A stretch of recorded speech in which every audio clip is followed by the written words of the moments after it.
Yo, what's up guys? Today we are reacting to this video by Geography Now, and this is the Ukraine-Russia conflict in 10 minutes. So hopefully this will help us understand the whole situation, why and what's going on in Russia and in the Ukraine right now. This video is a little bit old though. It's like 2 months old, but I think it still has accurate information because the war has been going on for perhaps a year. But let's take a look and see how this all started, what's going on. And guys, if you're new to the channel, don't forget to like and subscribe, and let's go.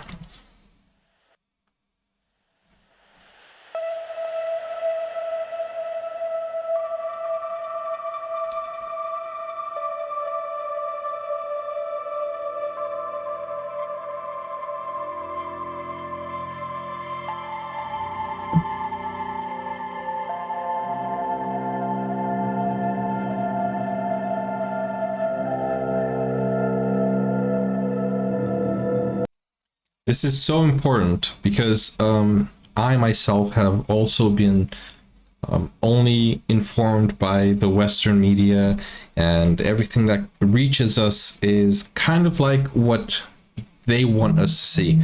So being sent emails, comments, and replies is something that shows what the people are actually saying and how the real situation is. So this is very important because he's not using media sources. He's actually using human sources directly from the people who are actually there going through this.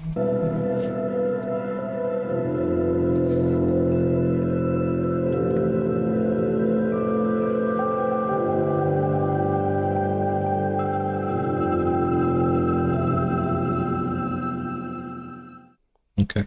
Oh, hey, Ukraine. What? Are we seriously gonna get into this now? Get into what? I don't know. Haven't you been watching the news recently? Oh yeah, and how incredibly biased it is. Bias? I mean, coming from the state-controlled media empire with UN representatives that accuse the West and Ukraine of using genetically enhanced combat mosquitoes against Russia? I mean, not like biological warfare is a new thing. Look, we're at war right now. I shouldn't even be talking to you. Okay, first of all, special operation, not war. Second, oh, so now you just want to stay quiet and just listen to your little NATO friends that say they care so much about you when half of them probably couldn't even pinpoint Ukraine on the map before all this happened. Special operation, are you kidding me? You mean the one where you said you were gonna free us Ukrainians from all the neo-Nazis that rule our country? Yeah, because your country is run by neo-Nazis and fascists. Zelensky is literally Jewish, descended from Holocaust victims, and you're calling him a Nazi. There were Jews sympathetic to the Nazis in World War II as well, and plus it's not like he's a super devout practicing Jew. You guys literally just call anything you don't like a Nazi or a fascist. Yeah, because we fought against Nazis and neo-fascists, so we know how to call them out. Well, then you're just really bad at it. Oh, don't act like you're so sweet and innocent. Your country was riddled with corruption since independence, and your politicians have been known on record for numerous bribery scandals involving oligarchs and the mafia. What was it, in 2018, the Council of Europe even listed you as like the most corrupt country in Europe? Yeah, after you being number one. Yeah, we've had our corruption and drama. Thankfully, we're going through a corruption purge right now. In any case, most of our corrupt leaders were tied to former Soviet nomenclatura, which tied back to you anyway. Back to us? You're the one that totally went back on half of the agreements that we made in the 90s after your independence. Lisbon Protocol, Budapest Memorandum, the Russia-Ukraine Friendship Treaty. What are you talking about? You broke them. In fact, part of our agreement was for you to formally acknowledge us and promise to never attack us after we gave our nuclear weapons back to you in the Budapest Memorandum, which quite frankly may have been one of our biggest mistakes in retrospect. Yeah, never attack except in the case of self-defense, otherwise in accordance with the Charter of the UN, which is why we had to initiate on your attacks on ethnic Russians after the Euromaidan protests led to anti-Russian sentiments and killings in the Donbas and Crimean regions. Oh, okay. You want to bring this back to 2014? Okay, you want to do this? Okay, let's do it. Going back to the Yanukovych years? Yeah, we hated him. He was your little dictator puppet that refused to sign the EU Association of Free Trade Agreement, calling for violent action against the protesters. Some of your people hated him. They were also pro-Yanukovych protests as well, and your government was just as violent against them. Yeah, not at all to the same scale, and then you used this as a conduit to justify your invasions of our east and south regions in the Donbas and Crimea. Yeah, these primarily ethnic Russians wanted us to help. There's a reason they became separatists. I mean, think about it. They didn't like all the corrupt policies that your government was either forcing upon them or neglected upon them, which pretty much started immediately after your independence. Hell, you closed down half of all the state-owned factories in the Donbas, and then they became a gray industrial wasteland. Okay, Okay, yes, in the earlier years, we probably could have put more focus on building those areas up. Yeah, you could have. But during independence, every single one of those areas voted to become integrated with Ukraine and break up with the former USSR. They became an agreed part of our country. Yeah, there are so many illegitimacies with all those actions, like the traitorous Khrushchev who handed over Crimea in '54 from the Russian SFSR to the Ukraine SSR. I mean, there were only like, what, 13 out of the 27 members of the Soviet Presidium that were present. It was unconstitutional. No, it was handed over because it made sense. Our country is literally connected to them via peninsula. We also have a much longer history and culture tied into that region with our Zaporizhian Cossacks that interacted with the locals when they were under the Tatar Khanate. I mean, guys, can I say something? I mean, most of us ethnic Tatars were deported during the Soviet...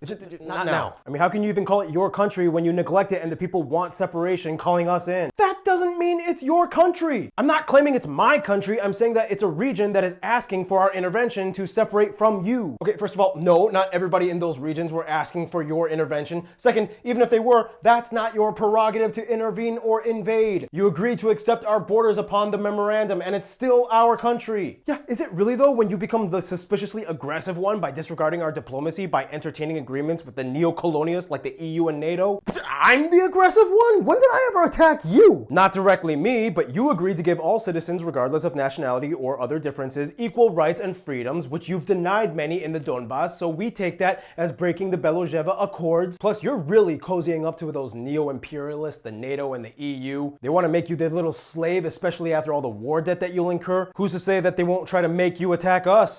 Seriously, suddenly now you want to act like you're some kind of advocate for equal rights amongst marginalized groups? Oh, but in this case you would because they're ethnic Russians, so that makes sense. Secondly, seriously, you really think I would attack you? Yeah, they broke the agreement during the Gorbachev-Bush meetings in which NATO was not to expand any further east after the unification of East and West Germany. Now they've completely encroached upon our territory, even touching our borders in like the Baltics. How is that not concerning to you? That actually wasn't part of the agreement. Okay, although the thought was brought up and talked about, there was no statement or paperwork solidifying or agreeing upon that claim. Please bring it up if you would like. Show us. Show us where in the statements does it say that it's not allowed. Plus, every member of NATO voted to join and was assessed by the current members. Nobody was forced to join NATO, and quite frankly, most of the Warsaw Pact knew what it was like to be under your sphere of influence and switched right away. What do you think that says about you? You were pretty much in the same boat as us, and at the end of the day, NATO hates us, and they keep creeping closer and closer. I mean, how do you think the US would feel if we had bases in Mexico and Canada surveilling everything and pointing missiles at their direction? They would...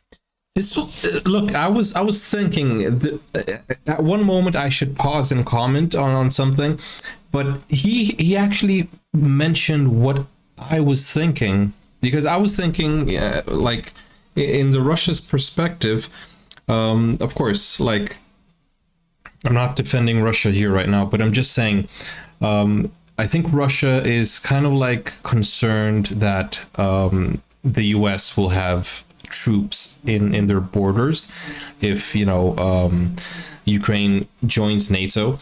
And this is what I was gonna say. Imagine if not only Russia, but imagine if China had I don't know, invaded Mexico or something, and or made a pact or a partnership, a treaty with Mexico, and China had all their troops in the border, like the US border. It's clear that the US would have a motive to invade Mexico, and they would be afraid, or I don't know.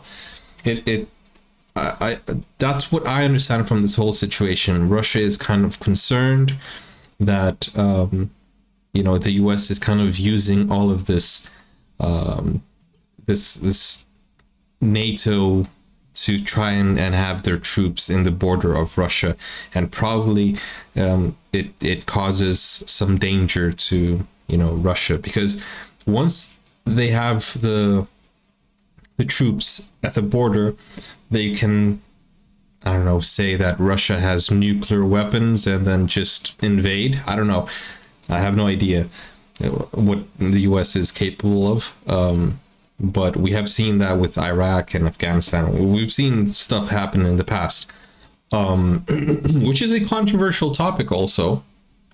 But that's the idea that I had when I heard that they were afraid for the borders and but still let's see what Ukraine has to say, because it makes no sense. Like if the US decides to invade Russia for some reason, or, the whole world would go against the US. I mean, NATO, apparently, from what I understand, they are an advocate for peace, not for, invading stuff. So I don't think, I think any country that tries to invade another country would be stopped. I that's what I genuinely believe. Every country that goes against the whole peace treaty would be stopped by other countries, but then that would probably spark a world war, and that's not what we want. But that doesn't really, that's not a reason for Russia to invade.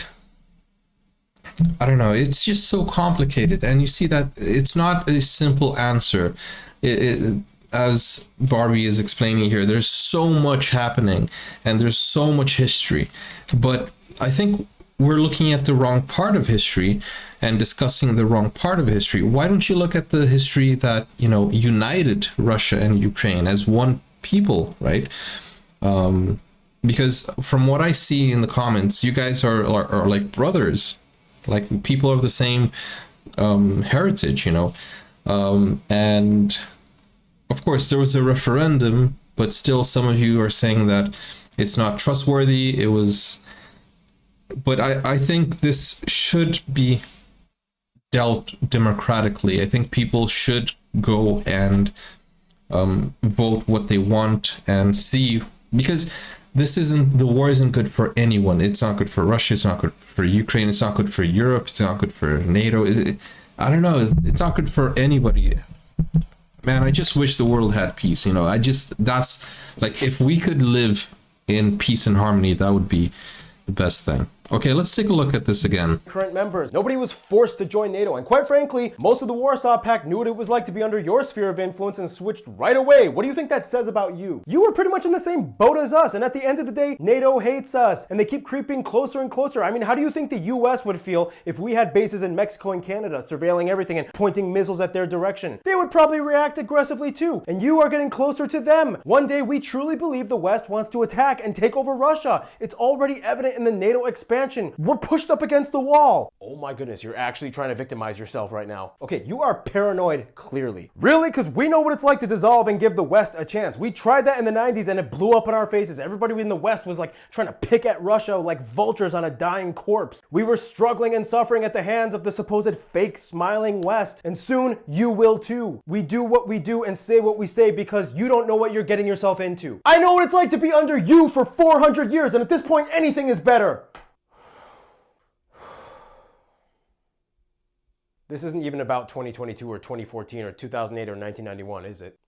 Yeah, first thing I can agree with you on. Ultimately, why are you acting this way? Just so against us? Because it's like you don't even see us as Ukraine. It's like you just see us as like an extension of Greater Russia. Yeah, well, I mean, the Treaty of Pereyaslav in 1654 kind of meant something. It was kind of like a big unifying moment. Well, yeah, on paper, our Ukrainian Cossacks pledged allegiance to the Tsar of Russia during all those complicated wars with the Polish-Lithuanian Commonwealth. That didn't mean we lost our sense of being Ukrainian. Yeah, but we are East Slavs. We're all descended from the same ancestry. We're supposed to be family. But you can't just say that. Yes, we have the same roots, but you guys went off and became something completely different. Oh my god, yeah, like minute, minuscule differences. No, like an entire plethora of differences. For one, we speak a different language. Yeah, within the same East Slavic branch of languages related to ours. You guys can barely understand us when we talk. In fact, we have more mutual intelligibility with the Polish language than with yours. Yeah, thanks to all those loan words that the Polish-Lithuanian Commonwealth put on you, which worked out so well in the past. Seriously, like even culturally and like even phenotype-wise, you guys have had more cultural roots related to the Uralic and Ugric peoples, whereas we are more like Pannonian Basin, Eurasian, steppe, Western European influence. Okay, so yeah, you had Zaporizhian Cossacks, we had Don Cossacks. Your Vishivankas look similar to our Rubakas. Your Petrikivka painting style is basically our Jostovo. Yeah, and where do you think you got half of all that stuff from? A lot of that was just stuff we started. Hell, people think borscht is a Russian dish. Fabergé eggs were basically just inspired from our pisanki designs. Let's just be honest though, from an outside perspective, most people couldn't even tell us apart. Yeah, Yeah, because you spent centuries Russifying everything you came in contact with. Most of the republics didn't even have a choice, and many of their populations were either displaced or don't even get started on the Holodomor. Okay, yes, we know that the Stalin years were messed up, and most Russians acknowledge that, but we have to go back to the roots. No, you can't just keep throwing the East Slav Brotherhood thing. It's like from the very onset of your Moscovia or Proto-Russian identity, it's like your leaders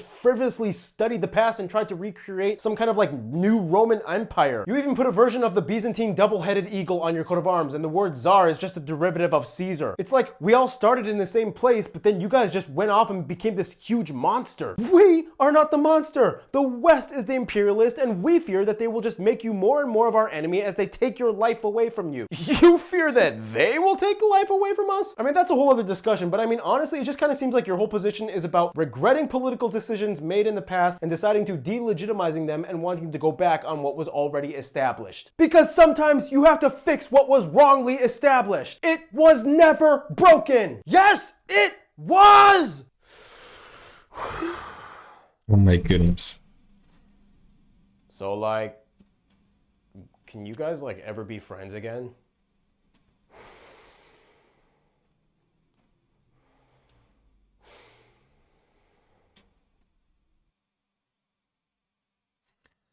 Okay, so this was explained in a very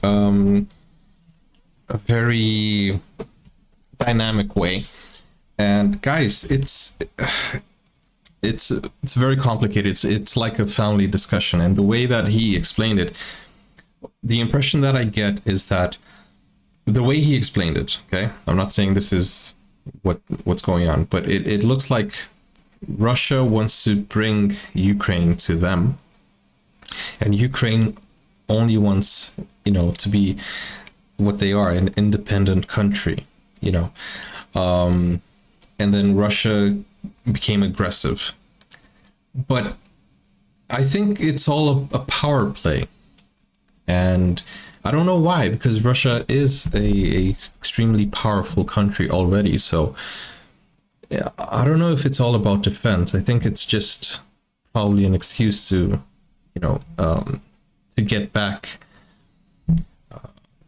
some territory. I don't know. I have no idea, guys. Even after this video, it's all just a blur, and the fact that there are so many people dying, that's reason enough to stop the war.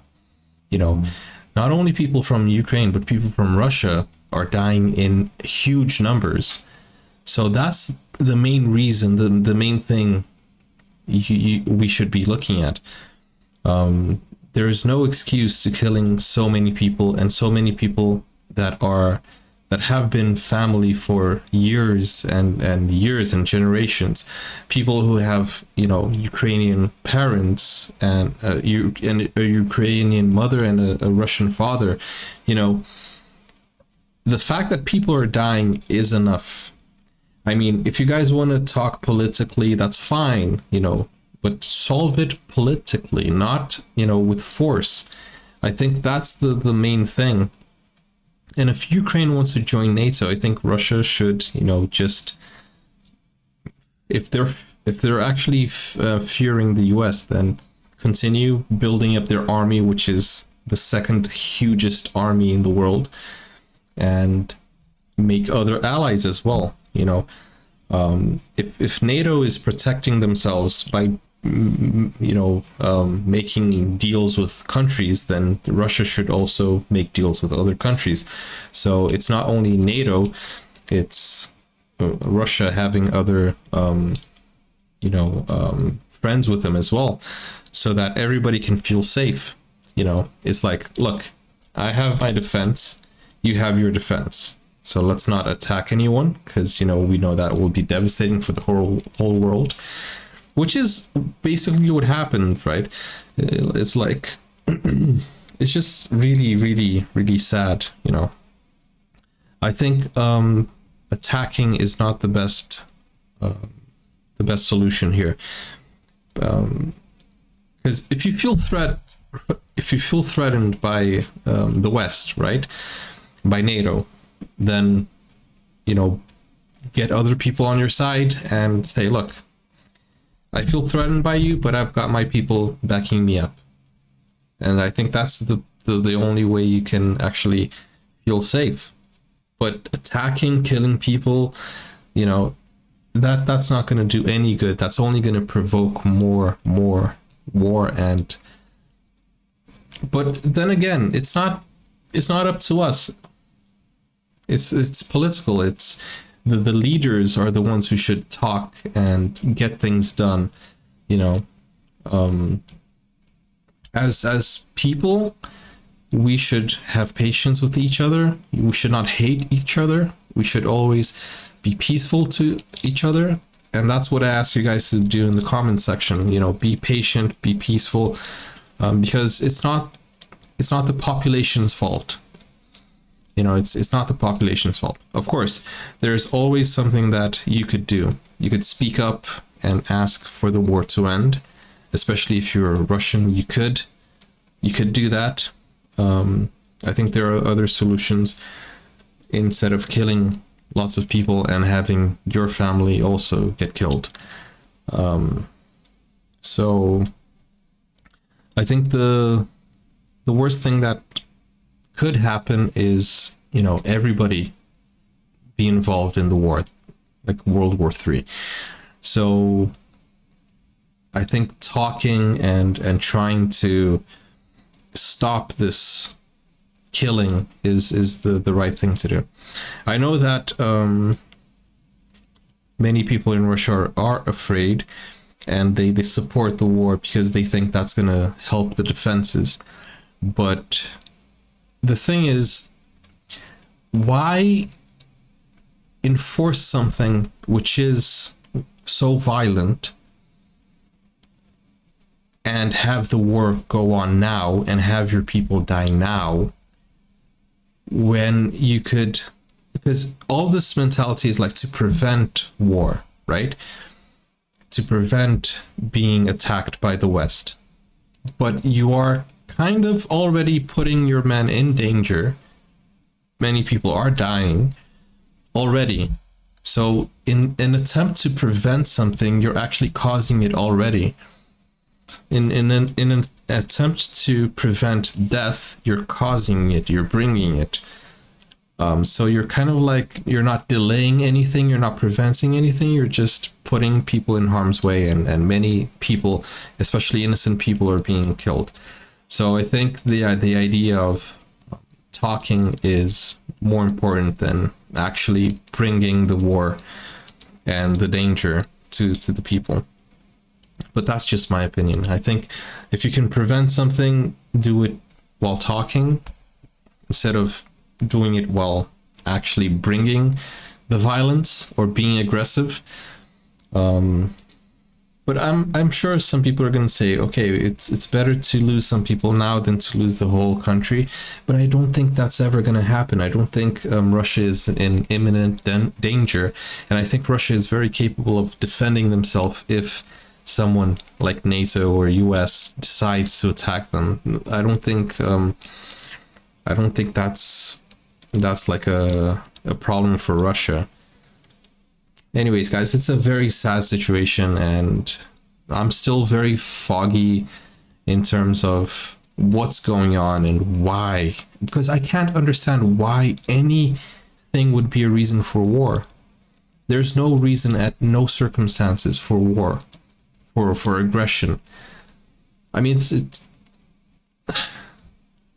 that's the thing. Like, I might understand what's going on, but I don't understand why. Like, why? Right? That the why is what hurts.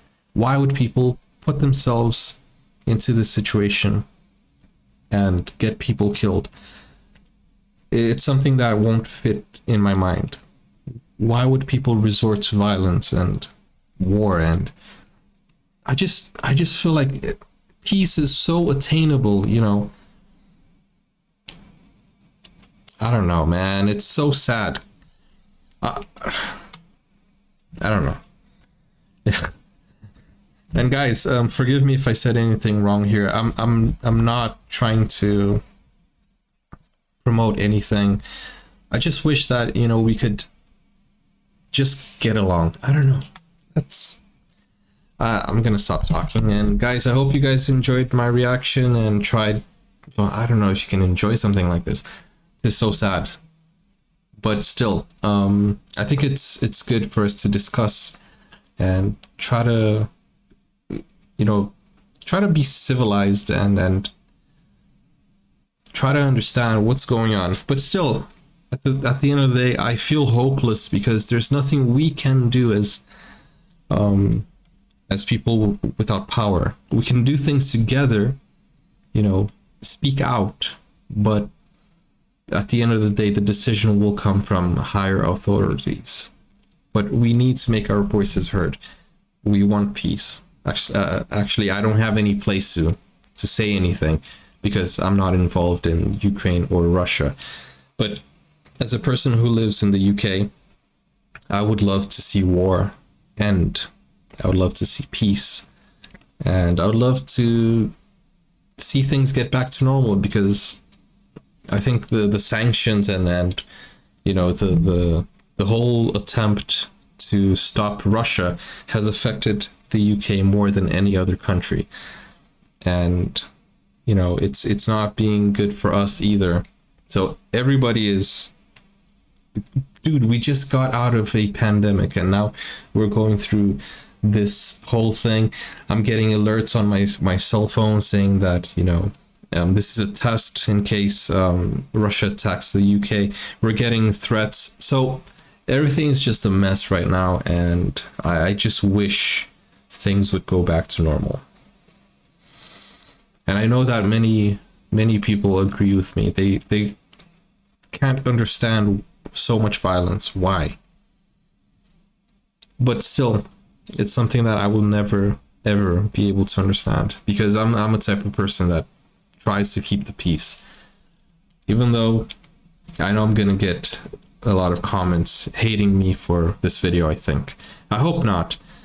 But my intention is to try to understand the whole situation, and I don't know, hopefully we can do something to help people. Anyways, guys, I'm gonna leave a fundraiser link so you guys can donate to the victims of the Ukraine war, the Russia war, the Ukraine-Russia war, and yeah. Let's try to do something, guys. I'll see you soon. Take care for now. Bye-bye.